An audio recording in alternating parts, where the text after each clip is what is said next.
can bring in Minister Puri here.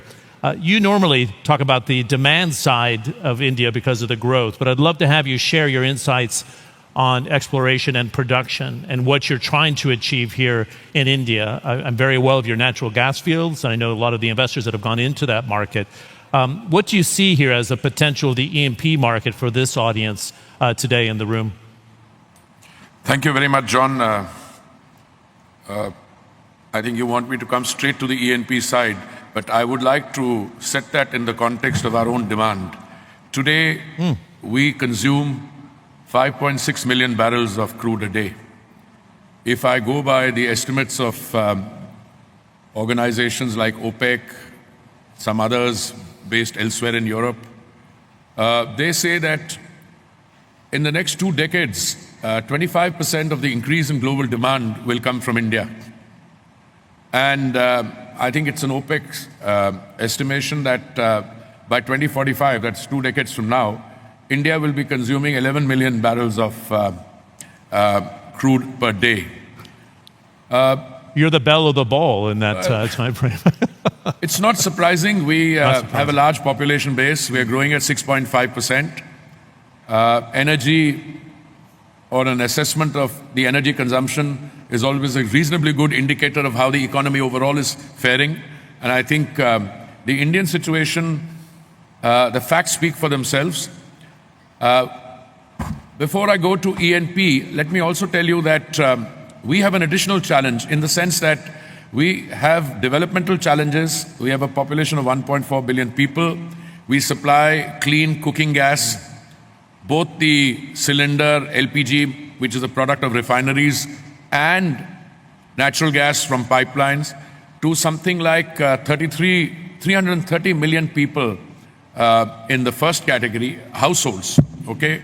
Now, if every household has 4 people, that's 330 million connections, that takes it to 1.4 billion, near saturation, and we supply the cylinder gas for as little as 7 or 8 cents per day, if you're the beneficiary of a governmental scheme. If you're not, then that also is at about 15 cents, which is very reasonable. I think they're now the most reasonably priced cooking medium, clean cooking medium supplied by any country to its population. On E&P, I think that's where the real story is now, because the rest is fairly well documented.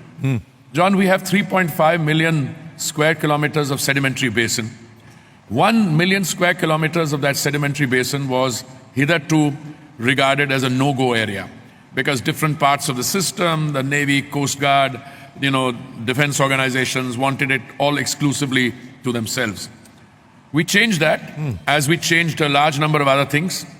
In 2016, we went from production sharing contracts to revenue sharing contracts. We have a new law which I think embodies the best practices of any country. We took it all together, had wide stakeholder consultations, and the new law is attracting attention.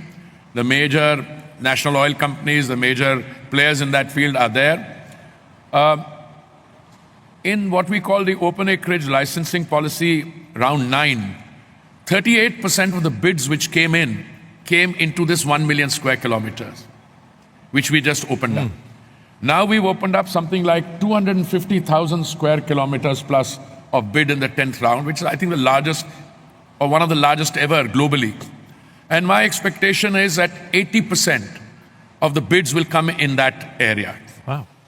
Now, what is different now? What's happening in the Andaman Sea? What's happening in other parts of India offshore? I think one thing is that we have, taking into account the global reality, we are inviting our partners to come in, those who have expertise in seismic surveys, for instance, offshore, to come in as technology partners, for which they will be compensated for the services or technology that they provide. And if, of course, you strike oil, you have the right to first refusal. And that policy is working. Equally, some of our existing facilities, I know that one of the major oil companies is teaming up with ONGC to, re-energize that facility. What I see happening is that the new emphasis on E&P is what is producing the change. The people around this table, more than anyone else, know how costly it is. You dig one offshore well, it costs you what, $100 million? And if you go by the experience of some of the latest finds like Guyana, well, folklore has it that they dug 47, didn't find any, 48th well you struck. Now, one of my companies, which is a major Indian oil company, ONGC, I have the CMD here with me. In the last year, he has dug over 500 wells. And this is the largest in 37 years. Now, he is doing that with a reasonable expectation that there is oil there. It is coming. I mean, different finds are there. Some we've got 8 million tons of oil equivalent, some different. So I have absolutely no doubt that the E&P story of India today, which is gaining attraction because our partners are willing to come in and partner with us as technology providers, as other service providers, with a win-win for both sides. I have been on record to say that in the Andaman Sea, because this energy doesn't remain static in one place, or if it does, you can get it to move, etc. It's a question of persisting, and that there is not only scope for, but I think increasing potential. I mean, when they dig, they've gone up to 2,000 meters, encouraging, they're going down 5,000 meters. I see good things happening. So I think the E&P buzz is there. India also, I'll conclude with one comment. We are not only one of the largest consumers, we are probably third largest consumer, so we are also one of the world's largest refiners. Our refining capacity today, if you took all that is going on, together should be what, 320 million metric tons per annum?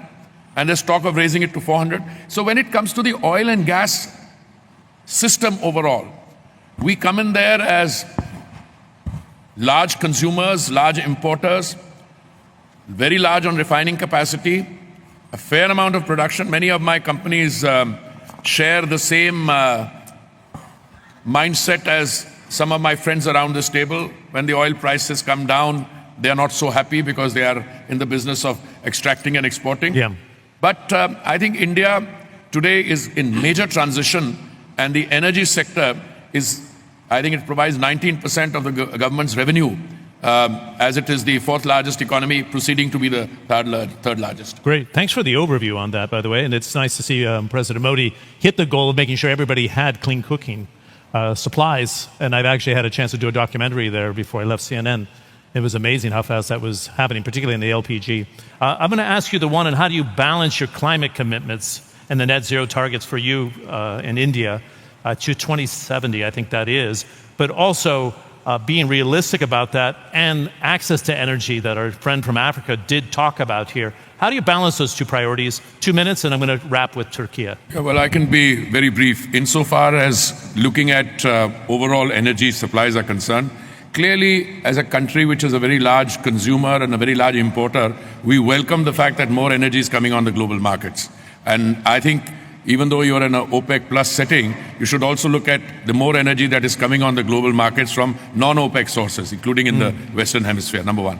Number two, insofar as we are concerned, since your questions were on E&P in the traditional energy sector, I didn't tell you about the fact that we've already achieved 20% of biofuel blending, that we are doing great work on CBG, that we are perhaps one of the pioneers in green hydrogen, etc.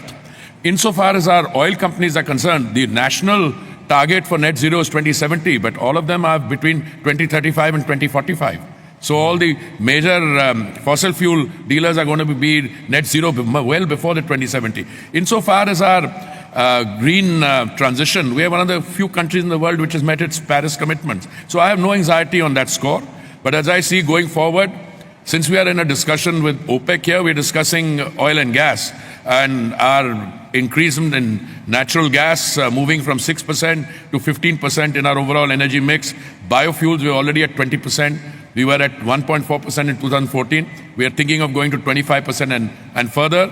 And green hydrogen, where we have one of the most successful recent tenders floated, and we've been able to bring the price of green hydrogen down below $4. And we have others coming, whereas the price internationally was $5.5. So these are things happening together. So the climate and sustainability concerns sit very well with our overall discussion on energy availability. And by the way, affordability is another area where we have to do well, and we've navigated it quite well.